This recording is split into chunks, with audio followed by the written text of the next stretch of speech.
are listening to Talking Hoosier Baseball, a podcast by fans from the IUBase.com website. For anyone wanting more information on the Indiana University baseball program.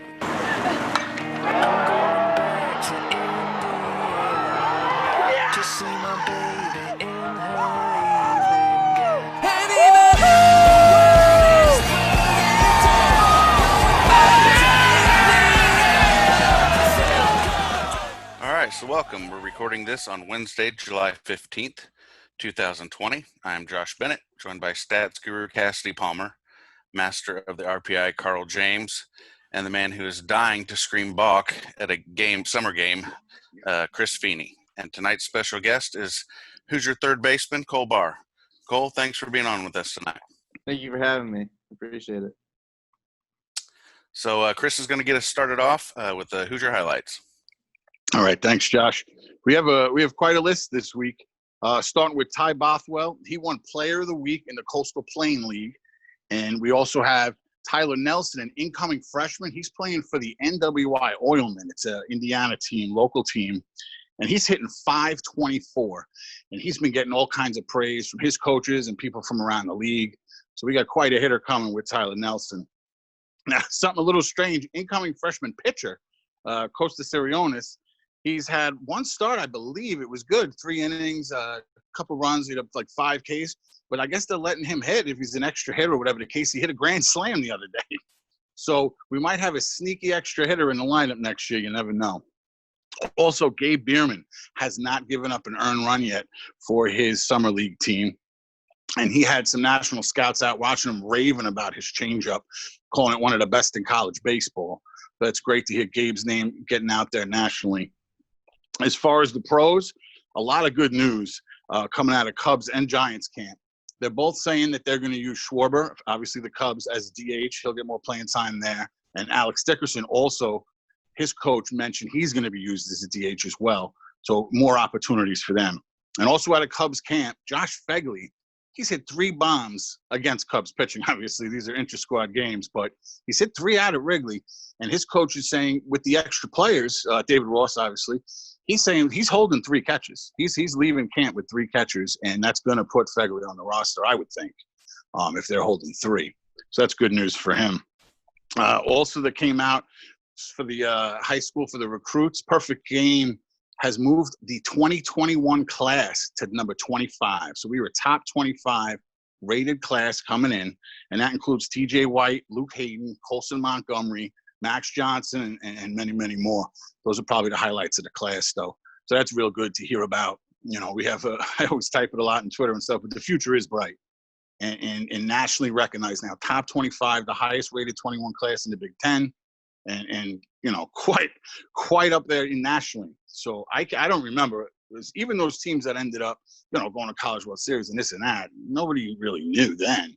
This has got to be the highest ranked class I've seen since I've been here, and you know, it's great to see that Coach Mercer sent out that Bill DeMassa tweet yesterday. We still don't even know who he was speaking about. We couldn't see who the commitment was, but obviously he sent another one out, so we got another big name coming, I would think, you know, our way. So that's good stuff for us. Now, Cass has some stats on Cole Barr, and she's going to give them to us now. Yeah, so just a handful of stats. Cole's career batting average so far as a Hoosier is .258, and he's got a .525 slugging percentage.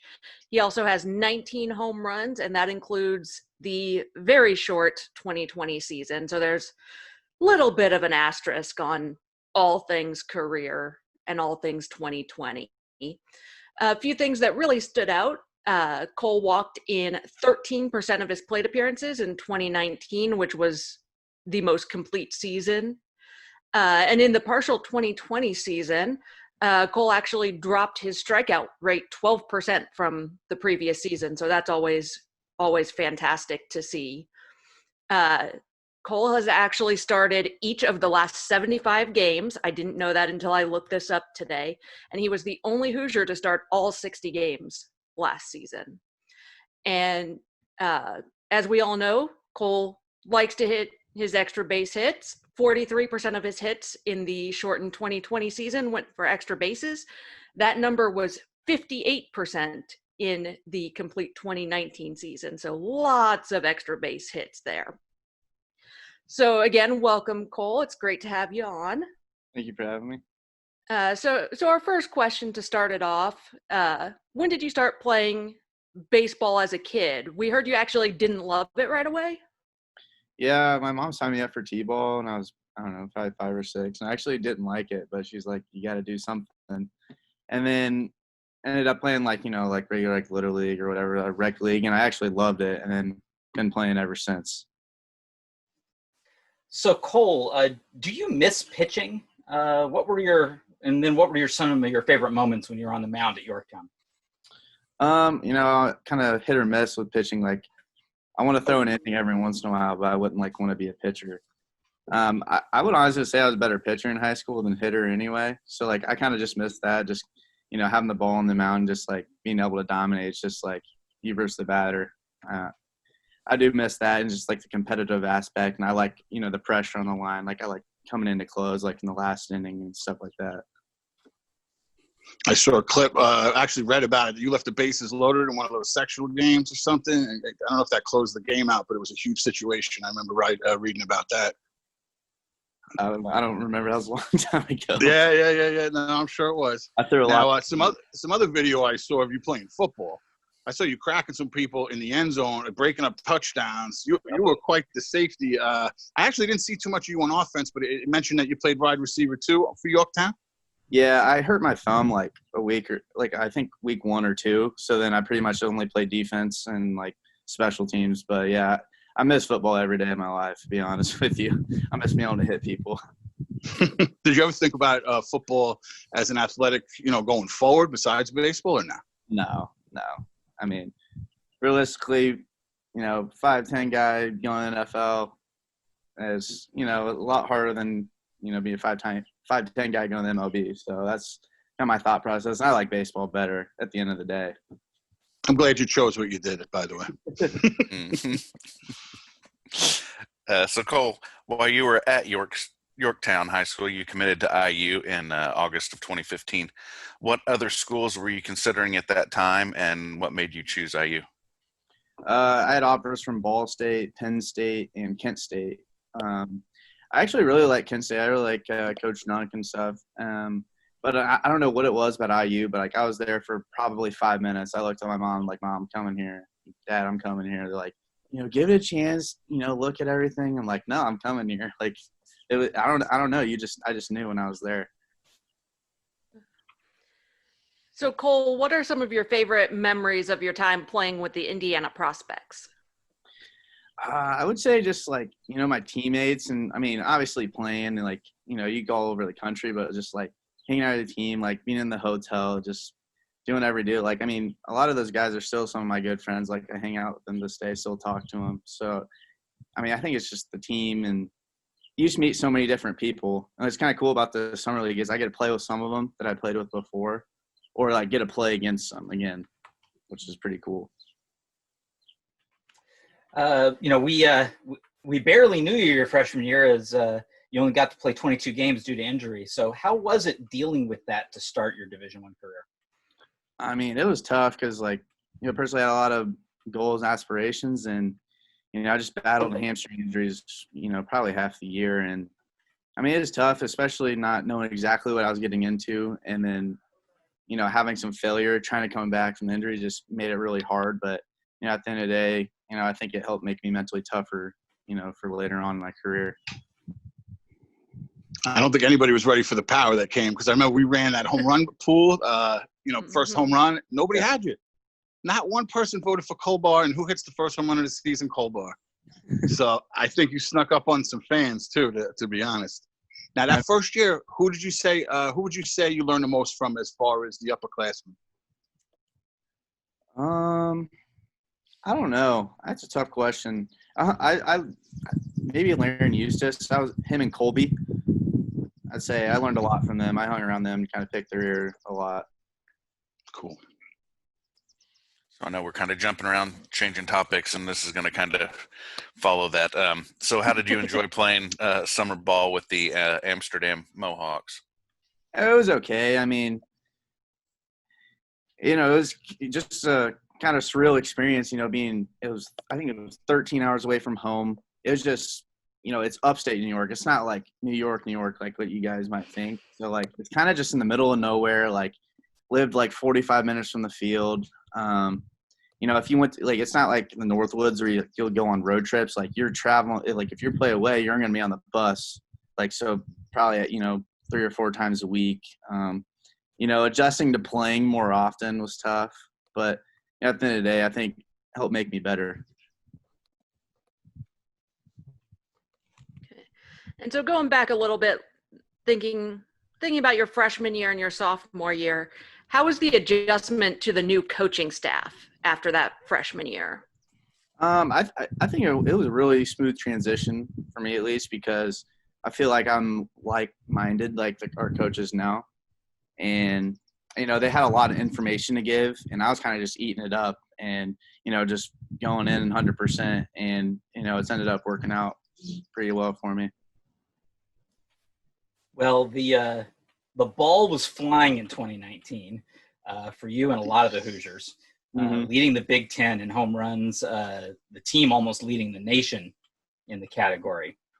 And I can say as fans, whenever you or Lloyd would hit one, we'd always be, quickly looking to the other one. How was it for you in that whole – you guys seem to – my favorite, you did it in the same inning. So tell me about that. It's just funny. Like, we're always just joking about it. Like, I'd call him my little brother. He'd call me his little brother. And, next thing you know, like, I'd hit one. He'd be like, oh, looks like I got to hit one. Then, boom, he'd hit one. And I'd be like, I think I got to pass you now. Then I'd hit another one. And it just went on all year. Like, it was pretty fun. What was your favorite from that season? Like my home run or Lloyd's? Yours. It's a tough question. I'd say it was pretty cool. And at Indiana State, it was like top of the ninth. I hit a home run. I think it was either 13-13 or 14-14, and then that sent us over the top. But I think hitting one against Rutgers on the day we won Big Ten title was pretty cool too. Awesome. You had a lot to choose from, man. Yeah, what a season, bro! What a season. That was wild stuff. That Indiana State game was wild too. Oh yeah, it was. That was one of the highest scoring games I've been in college baseball. That actually might be the highest scoring game. And we were up big, right? Wasn't it like 8-2 or something? And they stormed back, and then it was back and forth, if I remember. Like 4 or 5, and like maybe it was like 5th or 6th. I don't know. And they're like, it was a ball game. Yeah. A lot of bombs in that game too. A lot of home runs that day. Ashley hit one. I think Dunham hit a granny, right? Yeah. Right. Yeah. That was some game, man. Thank God we pulled that one out. Now, a lot of people, you read it a lot on Twitter or whatever. Cole Barr hits bombs, and obviously all the power that's come out of your game. But I got to say, the improvement at third base has really been eye-opening. Not to put you on the spot about the early troubles or whatever the case, but the change that you went web gems, multiple web gems in an inning, and I see it continue. I guess it was last week over at Grand Park. I saw a couple of nice stabs by you with third. What have you done, and what did you focus on to really improve so much in the field? Third base, so I predominantly played middle infield pretty much my entire career until last year. And, I think just adjusting to the angles, working with Coach Dykes and Coach Sim a lot, the footwork, just a bunch of different things. But I think, really just getting the reps at third base is really – it's really hard to describe, but the angles are just way different there as opposed to up the middle. And it's more kind of reaction. You don't really necessarily have as much time to, be able to set yourself up. So I think just, getting all the experience over there and, I'm still pretty, I would say, young into my third base career. I've probably played 100 games there total. I guess now probably 130 maybe. But, I think it's just the experience and, having a better understanding of what I'm trying to do. Nice.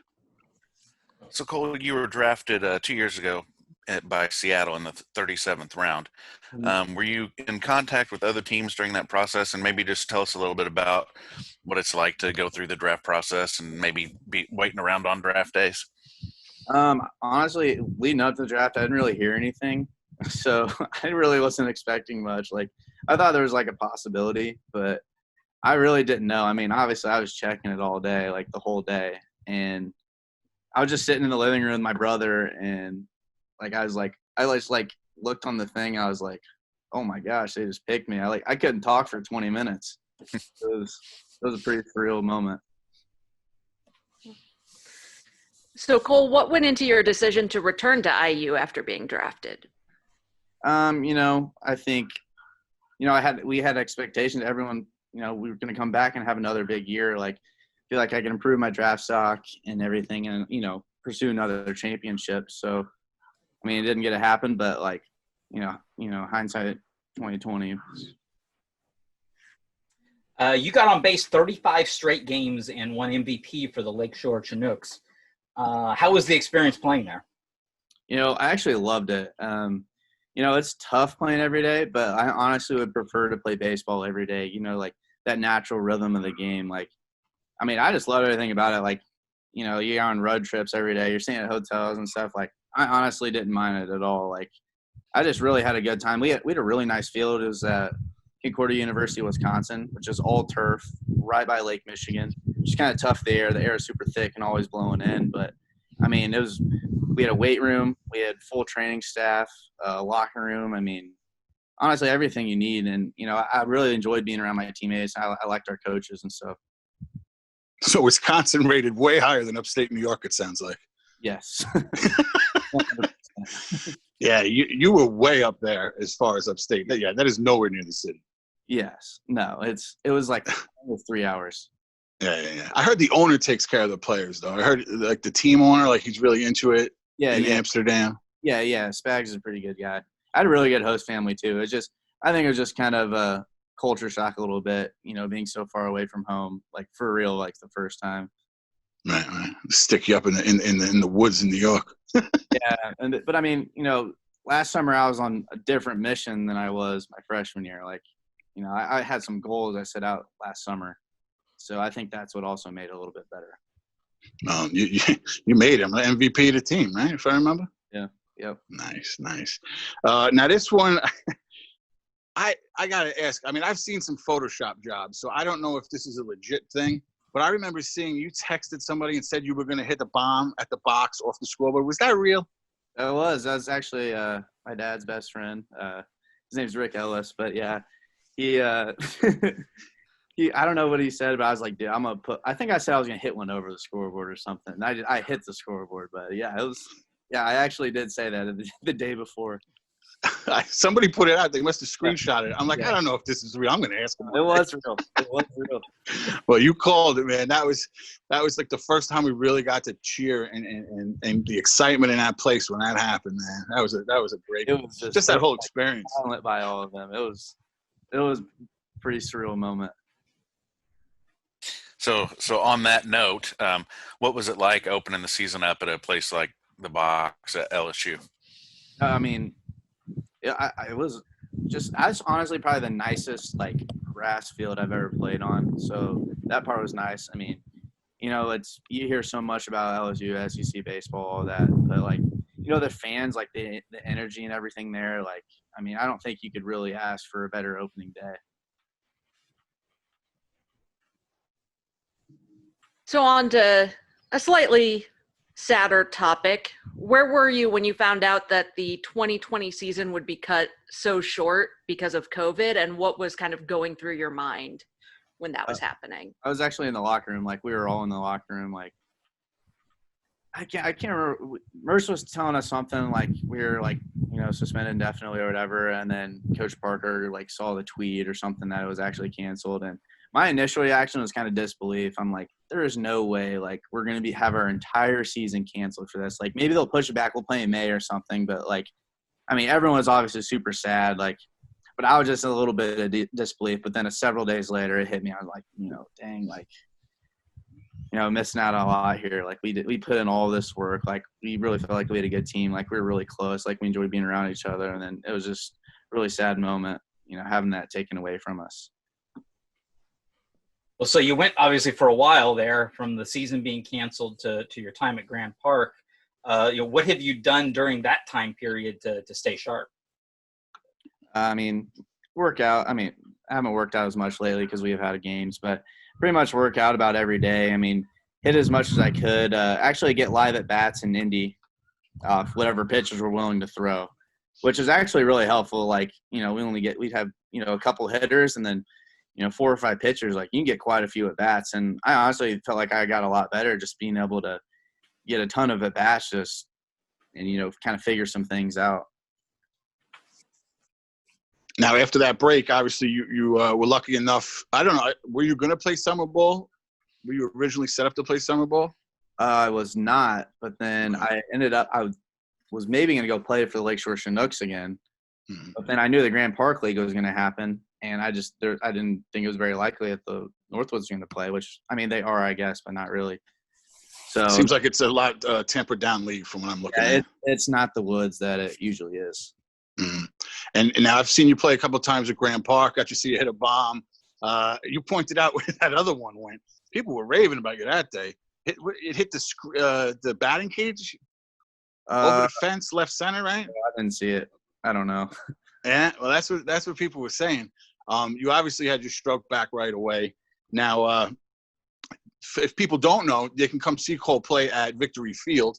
You're going to be playing tomorrow night, depending on when people see this, in the All-Star game. You made the All-Star team. But then also the following Thursday, Cole's team, which includes Cooper Trinkle, Grant Richardson, they all hit right in a row in the lineup. It's pretty cool. You get to see them go right through. At least I appreciated it. One of the days I was there, it was easy. Also, Zach Biermann, right? Is he on the pitching staff? Yep. Okay, so he might throw as well. And you guys are going to play Kip Hoosier's and Casper Clark's team, I believe, that night. I don't know. I'm pretty sure. I can't keep all the teams straight. They just have like random made-up names. Like, I can't keep them straight. Well, you guys got real original with your team name, huh?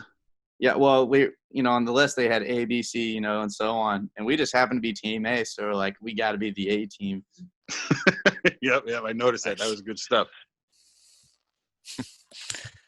So, Cole, what are you most looking forward to in 2021? What are you looking to improve on? And maybe share with us some of your personal goals or maybe some team goals. Well, I just think this whole situation, kind of puts in perspective some things. And, I mean, I'm looking back to just, being with my team again, being in the locker room. And, I mean, I'm just looking forward to playing, like, real competitive baseball again.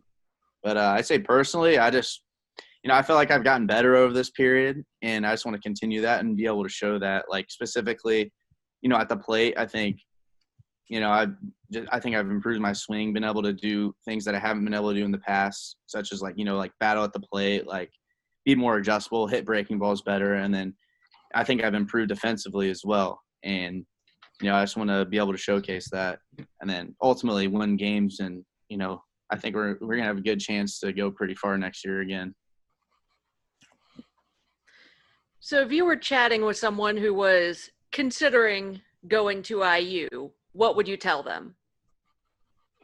I would say if you're willing to work and you want to give yourself a chance to play at the next level, and obviously if you want to win and be able to win championships, then this is a good place for you. But you're going to have to work a little bit. I just want to give you an opportunity to talk about any moments that you feel you want to discuss from your time at IU so far, whether they're on or off the field. I would say like a big moment was, the coaching staff change. Like, I honestly felt like I kind of had a little bit change the direction of my career. Like I just, just different philosophies and everything. And it really just clicked with me and kind of just changed, the direction of my career. And I'm really thankful for that.